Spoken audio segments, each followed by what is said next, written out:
भारत विश्व की सबसे प्राचीन सभ्यता, जहां हर रंग, हर सुर, हर धड़कन में बसती है संस्कृति,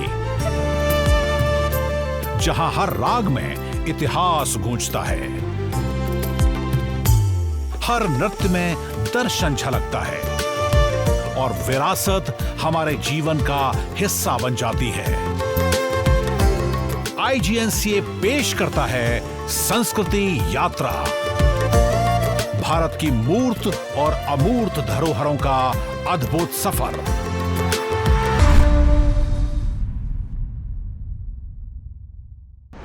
भारत, जहां हर प्रदेश की अपनी संस्कृति है, हर लोक कला की अपनी पहचान है और हर विरासत की अपनी एक अनकही कहानी है।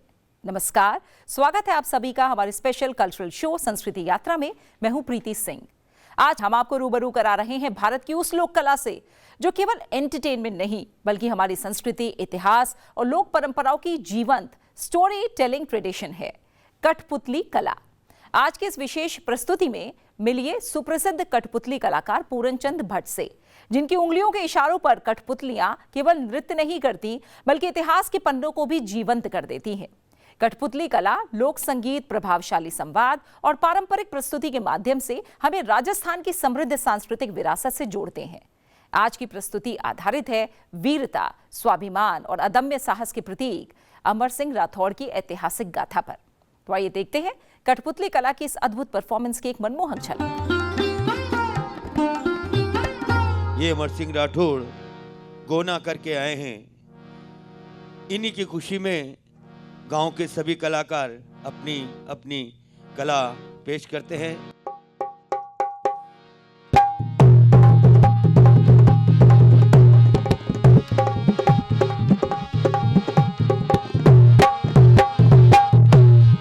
ये कौन कहते हैं? ये कहते हैं भैरूपिया, भांड भैरूपिया। भैरूपिया, सब लोग को नमस्कार करो। ये नमस्कार, ये नमस्कार, ये नमस्कार। भैरूपिया, क्या तुम्हारा डांस होता है और क्या ये महफिल देखती है?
ये कहते हैं नींबू वाला।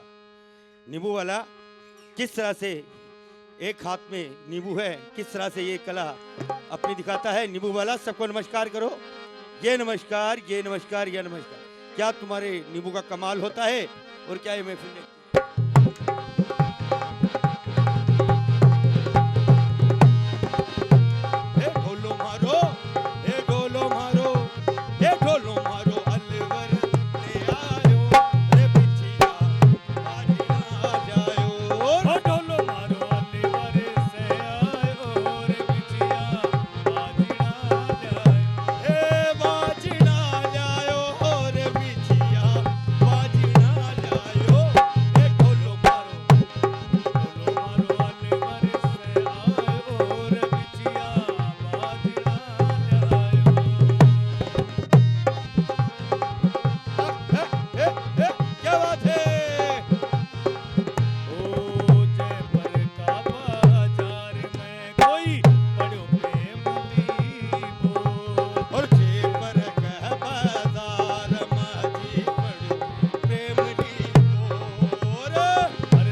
अभी आपने देखी कठपुतली कला की वो शानदार प्रस्तुति जिसने ये महसूस कराया कि हमारी परंपराएं केवल अतीत की धरोहर नहीं है, बल्कि आज भी उतनी ही जीवंत और प्रेरणादायक है। इसी विरासत की एक और रोचक जर्नी पर बढ़ते हैं आगे अगले सेगमेंट की ओर। ये विशेष डॉक्यूमेंट्री वैदिक ज्योतिष को केवल आस्था के रूप में नहीं, बल्कि एस्ट्रोनॉमी, मैथमेटिक्स और डेटा बेस्ड नॉलेज सिस्टम के रूप में समझने का प्रयास करती है। इसमें महर्षि पराशर, महर्षि लगध और वराह मिहिर जैसे महान विद्वानों के योगदान के साथ वैदिक काल की खगोलीय खोजों पर प्रकाश डाला गया है।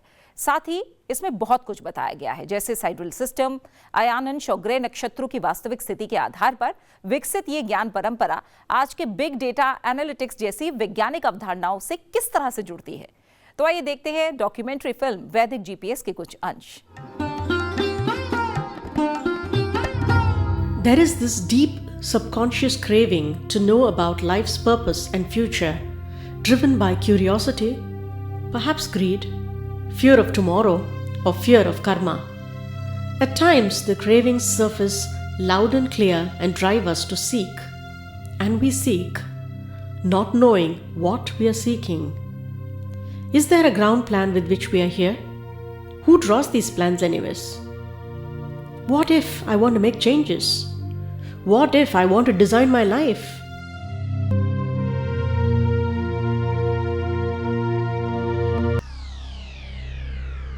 Astrology has its strongest weapon, relativity, and is based on the truth that ethereal vibrations extend from the sun to the great planets and from planet to planet. All space is a network of interacting forces. Thanks to the efforts of Dr. B.V. Raman, an ancient Vedic discipline has been given dignity and credibility. What was once scoffed as being superstitious has now come to be recognized as a science and taught systematically. So how scientific and precise is it? And from how long ago were the ancient Indians able to perceive and measure this rhythm?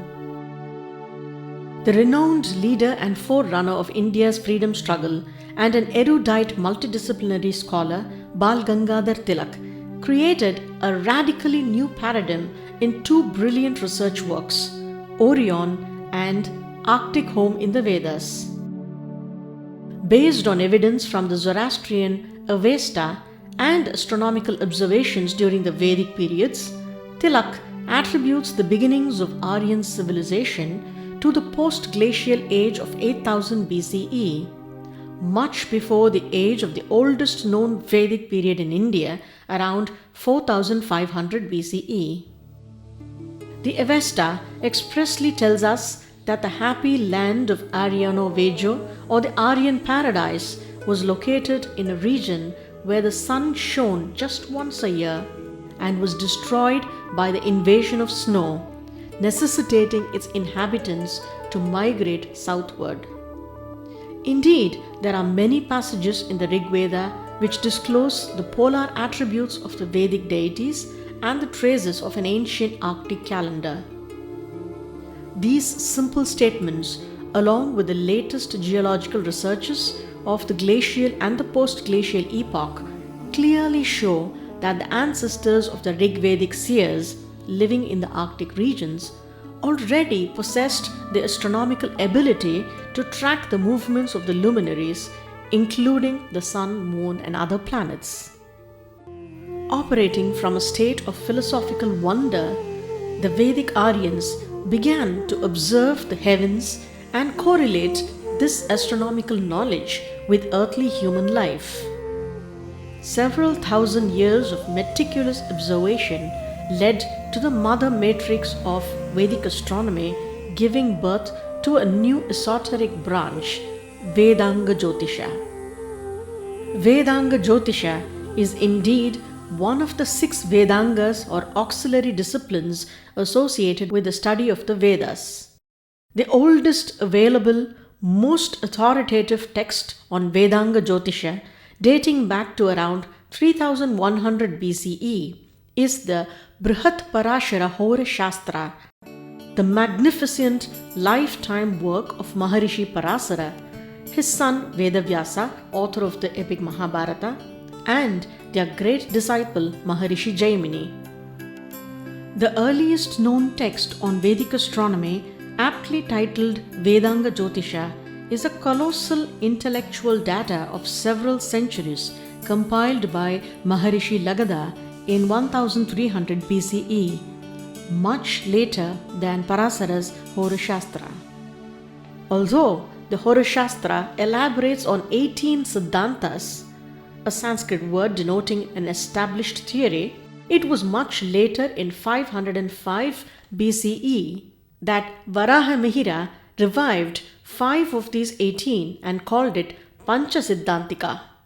The 5 are Surya Siddhanta, Paitamaha Siddhanta, Vasishta Siddhanta, Romaka Siddhanta, and Paulisa Siddhanta. Several misnomers have been circulated attributing the names of the zodiac signs and horoscopic planetary astrology itself to be of Babylonian origin.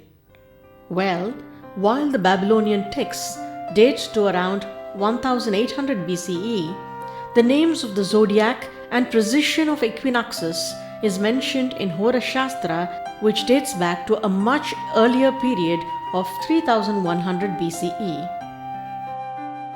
As a subject, we could say Vedanga Jyotisha is broadly classified into Siddhanta, Samhita, and Horoshastra. Siddhanta deals with the study of celestial objects and is divided into Gola or positional astronomy and Ganita or mathematics for performing astronomical analytics.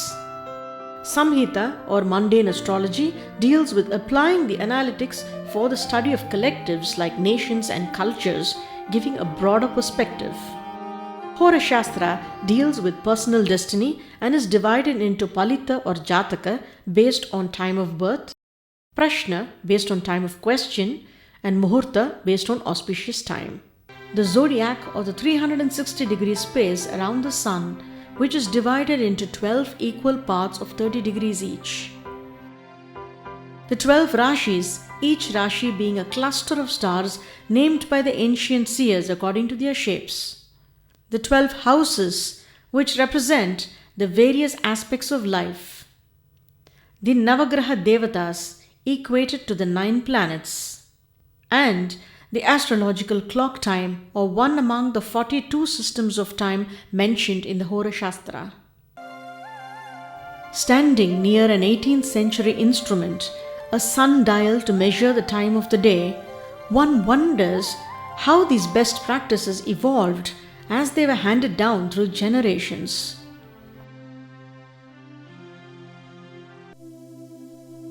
Does this vast, uninhibited fabric of interpretation inhibit our movements like a puppet?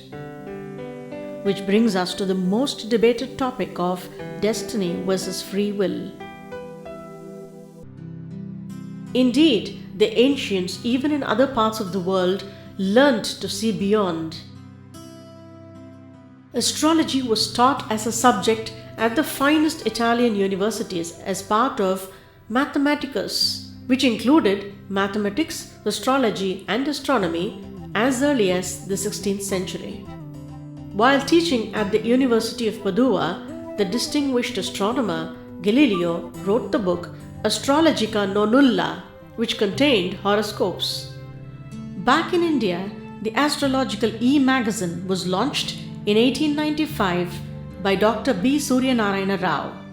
120 years later, 2 versions of the magazine exist. The astrological e-magazine, edited by his great-grandson Niranjan Babu, and the modern astrology magazine, edited by his great-granddaughter Gayatri Devi Vasudev, both considered authentic sources of knowledge in their own right. Although astrology was taught in a few institutions, like the Indian Council for Astrological Sciences, founded by Dr. Suryanarayana Rao's grandson Dr. B.V. Raman in 1984, it was only in 2001 that the University Grants Commission introduced graduate and postgraduate courses in astrology in the colleges in India. The introduction of Jyotirvigyan, as it was called, was opposed by a group of scientists through a public interest litigation in the Supreme Court, but the case was eventually dismissed. While the basis of astrology is scientific, from time immemorial, people do attach a spiritual connotation to it, which is far beyond religious boundaries. While the roots still remain embedded in the Vedas, a more contemporary approach to astrology is being practiced by several astrologers the world over. The systems approach, as it is called, was founded by Professor V.K. Chaudhary. Space and time are the framework within which the mind constructs its experience of reality. In what way can astrology aid in perceiving this reality? With the objective of unifying the divergent practices of calendar systems, the Positional Astronomy Center of the Government of India publishes the Rashtriya Panchang. So how different is Vedic astrology from the Western system of astrology? Is the popular belief that the system of calculating the orbital position, whether tropical zodiac or sidereal zodiac, different in the two systems of Western and Vedic astrology? Several seekers have taken Vedic astrology to the West, not merely as a subject, but as a profound way of life. Dr. David Frawley, alias Pandit Vamadeva Shastri.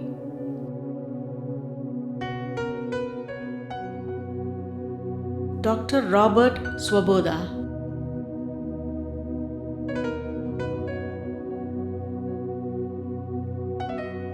James Braha.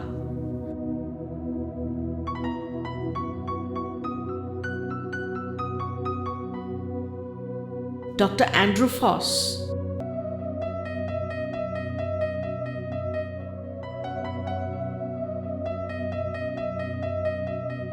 I have customers from all these different schools, and when they've wanted me to add features, supports different schemes or methods they have in their schools, I've been glad to do it because I think it's good work they're doing, and I want to help them in their research and support that. We need more research, we need more understanding, we need more discussion.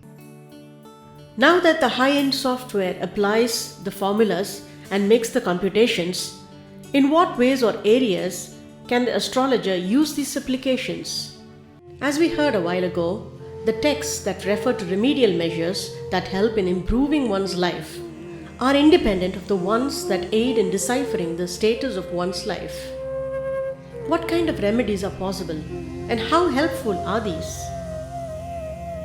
Basically, remedies are divided into two parts. One is strengthening and one is propitiating. Strengthening remedies are for those planets which are weak in your chart. They may be slightly weak or they may be very weak. When planets are very weak, say badly placed and at 0 degrees and combust as well, so the things ruled by those planets do not manifest at all in your life. You have to strengthen those. Strengthenings are done by kavach or gemstones. There are various methods, even color therapy. But doing all the things even does not guarantee you that you are going to excel in that area. But some amount of makeup is there. You can improve on that. And that depends on the timing of remedy. At which age you are applying that. How do these remedies actually work? Is there any science behind these remedies at all? Science behind is when you wear a gemstone of a particular planet, it attracts the wavelength of that particular planet. The stones are receptive to that energy and concentrate that energy, and they are connected with colors also. All the colors which planets relate to, stones are of same color. If you see the website of NASA, the radiation of the planets, the chromatographic color, in which range it falls, you will find almost all of them are broadly in range the color which our text say. Mars is red, Mercury is green, Venus is blue, and even planet which we say hot, cold, the temperatures are like that. Om Namah Shivaya.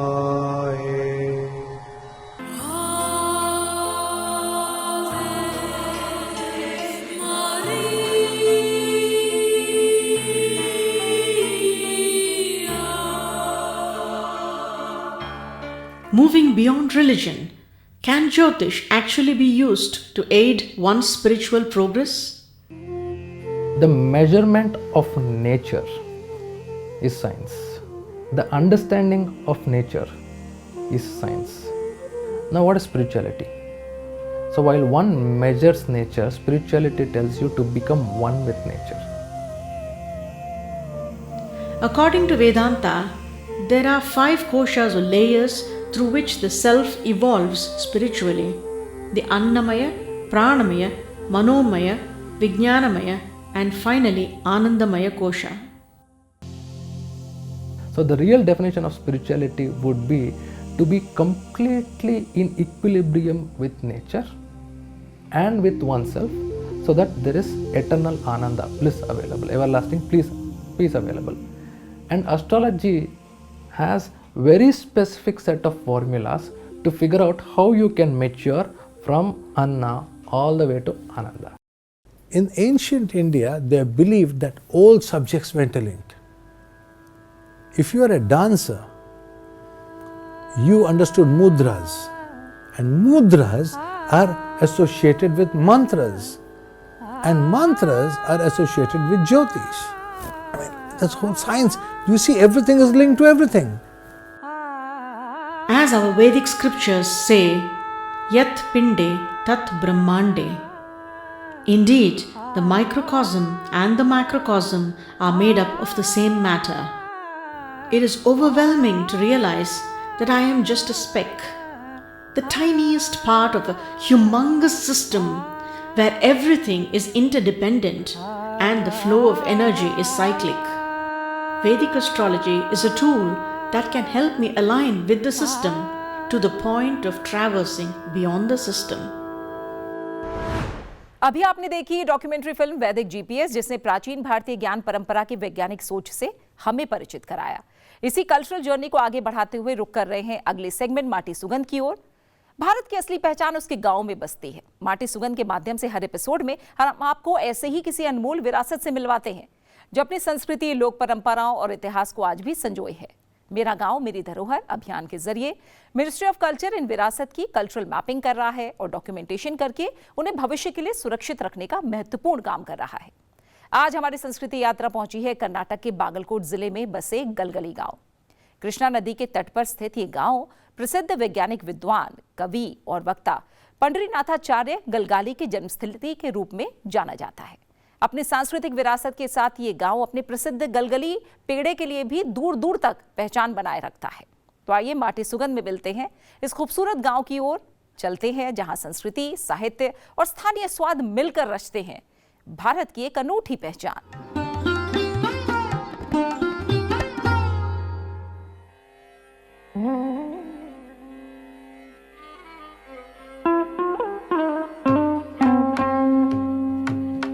Galgali. Galgali Karnataka के बागलकोट जिले में बिलगी तालुक में स्थित एक बड़ा गांव है। गलगली के लोग कन्नड़ा, कोंकणू और तेलुगु भाषा का प्रयोग करते हैं। यहाँ नेताजी प्राइमरी सरकारी स्कूल, कन्या गर्ल हायर सरकारी स्कूल और Urdu boys higher primary school है।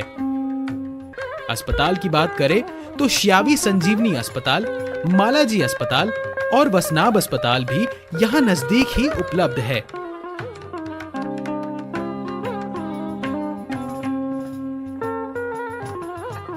यहाँ के लोग अलग अलग रोजगार पर निर्भर हैं। यह वैदिक विद्वान, कवि और वक्ता पंडरीनाथाचार्य गलगली का जन्म स्थान है। अगर आप यहाँ रुकना चाहते हैं तो यहाँ होटल्स और रिजॉर्ट की सुविधा उपलब्ध है।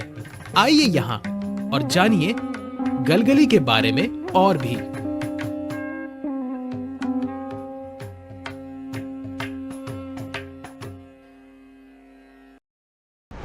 तो ये थी आज की हमारी संस्कृति यात्रा। उम्मीद है भारत की कला, संस्कृति और विरासत की ये कल्चरल जर्नी आपको पसंद आई होगी। आपके फीडबैक और सजेशंस हमारे लिए बेहद वैल्यूएबल हैं।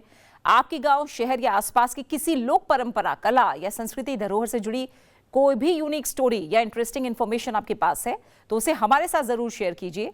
हो सकता है आपकी ये जानकारी हमारी अगली संस्कृति यात्रा का हिस्सा बन जाए। हमें लिखिए sanskrithi.igNCA@gmail.com पर।